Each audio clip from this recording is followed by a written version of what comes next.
참 예수님, 오늘은 10월 26일 연중 제30주간 수요일입니다. 오늘 우리는 좁은 문으로 들어가도록 힘써라 하고 권고하시는 예수님의 말씀과 어제 남편과 아내의 관계에 이어 오늘 부모와 자녀 그리고 주인과 종의 관계를 복음화시키라는 사도 바오로의 권고를 들었습니다. 복음화와 관련해서 빼놓을 수 없는 실천 과제가 사도 바오로가 말한 이 관계의 복음화입니다. 가족을 비롯해서 수많은 다층적 인간관계 속에서 우리가 살아가기 때문에 관계를 복음화하는 일은 매우 중요합니다. 물론 원칙적으로 말하자면 신앙은 순전히 개인의 자유에 속한 영역이고 그것도 인간의 내면과 관련된 자유이기 때문에 강요할 수도 없고 강요해서도 안 됩니다.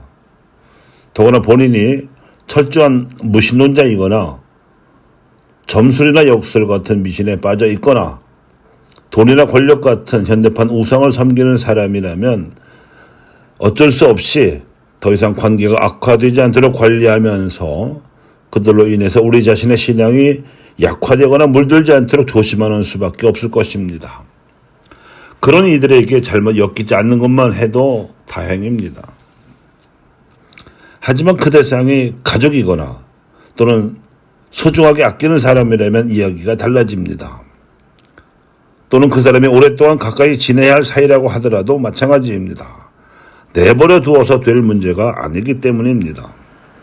만일 내버려 둔다면 두고 우리 자신에게 상당한 심리적 부담으로 남을 수밖에 없습니다.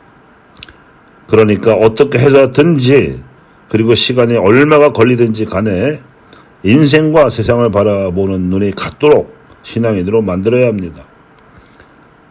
인생과 세상을 각기 다른 방향으로 바라보면서도 함께 살아가자면 갈등과 불화와 불행을 자초할 수밖에 없습니다. 오늘날 가정 안에서는 외적 교회의 문제가 이것이고 일반적으로는 우리의 인간관계를 복음화시켜야 하는 과제가 또한 이것입니다. 오늘 독서에서 사도 바오로는 바로 이같이 민감하면서도 중요한 관계의 복음화에 대해 권고하고 있습니다. 부모와 자식 간에 또는 주인과 종 사이에 어떻게 좋은 관계로 지낼 수 있을 것인가의 문제입니다. 자녀는 부모에게 순종하되 부모는 자녀에게 인격적으로 대하라고 권고합니다.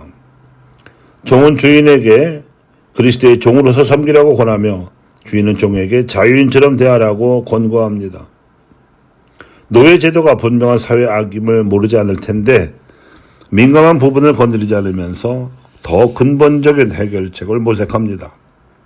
한마디로 사람이 아니라 주님을 섬기는 것처럼 그를 대하라는 것입니다. 부모 자식 사이에서도 사람 주인과 종의 관계에서도 그래야 한다는 것입니다. 실제로 박해 시대 우리 신앙 선조들께서는 천주교 신앙이 모든 사람이 하느님 앞에 귀하고 평등함을 가르쳤기에 신분 차별을 금했습니다. 따라서 노비를 소유했던 양반들은 입교 전에 노비를 다 풀어 주어야 했고 축접했던 양반들도 첩실살이하던 여인들을 다 내보내야 용서할 수 있었습니다.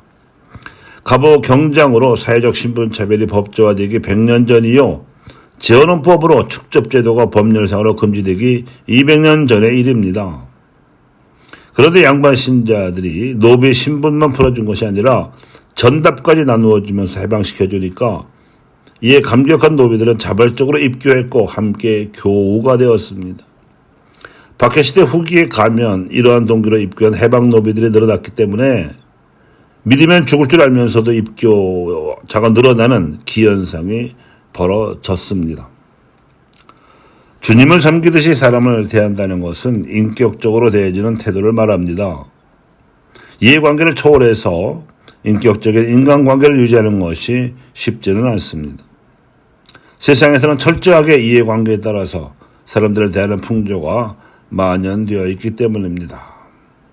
그러나 신앙과 우상 숭배자의 또 다른 차이가 바로 사람을 대하는 인간관계의 처신에서도 나타납니다.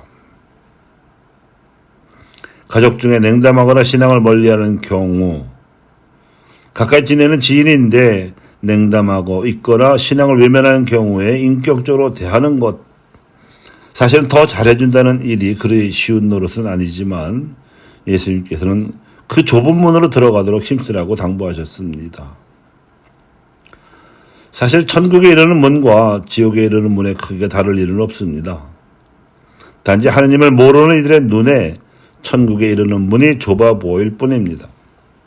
인간관계의 복음화도 마찬가지입니다. 좁아 보일 뿐 진심으로 인격적인 관계를 유지하며 잘 해주다 보면 결국 그 진심이 통하게 되어 있습니다. 다만 시간이 좀 걸릴 따름입니다. 이러한 관계의 복음화 노력을 진정성을 가지고 노력하다 보면 지금은 꼴찌지만 첫째가 되는 이들이 있고, 이에 포기한 채로 그저 되는 대로 살아서 지금은 첫째인 듯 하지만 꼴찌가 되는 이들이 있을 것입니다. 예수님께서 이러한 인격적인 노력으로 12 제자뿐 아니라 당신에게 다가오는 이들을 그 좁은 문으로 들어가는 길의 도반으로 얻으셨기에 그들이 적대자들의 핍박으로 인해 십자가 죽음에도 불구하고 부활의 은총으로 초대교회를 세우실 수 있게 하셨습니다. 또한 사도 바울을 비롯한 초대교회 사도들과 신자들 역시 예수님을 본받는 노력으로 로마 제국의 박해에도 불구하고 로마인들을 감화시켜서 끝내 신앙의 자유를 인정받았을 뿐만 아니라 로마가 그리스도교의 본산이 되게 만들었습니다.